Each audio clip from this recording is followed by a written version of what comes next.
Hukum sah wakilah apabila sah ubud qudro. Pertanyaannya, apakah syarat tersebut berlaku pada semua wakilah seperti wakilah terima zakat? Yang kedua, lafaz tentang talak. Aku talak kamu 1000 kali. Berapa jatuh talaknya? Mohon penjelasan ayat. Yang ketiga, bagaimanakah hukumnya seorang lelaki kawin dengan anak mantan istri? Mohon penjelasan ayat. Ingat tahu-tahu ya. Yang kita kalau dengan hayat gitu ji.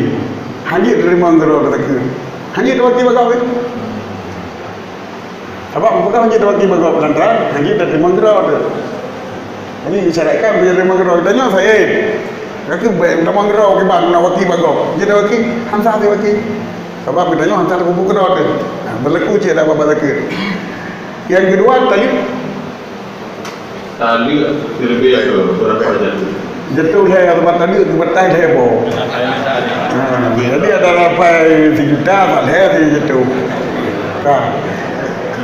Yang kedua, seorang lelaki kawin dengan anak mantan istri. Mantan ada mau diri.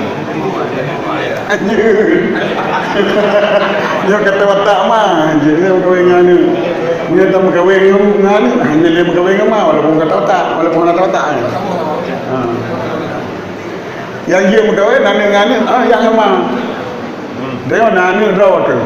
Dia nyampe ni draw balik lain, dia tak kawin dua, ni tak kawin dua. Dia tak ada.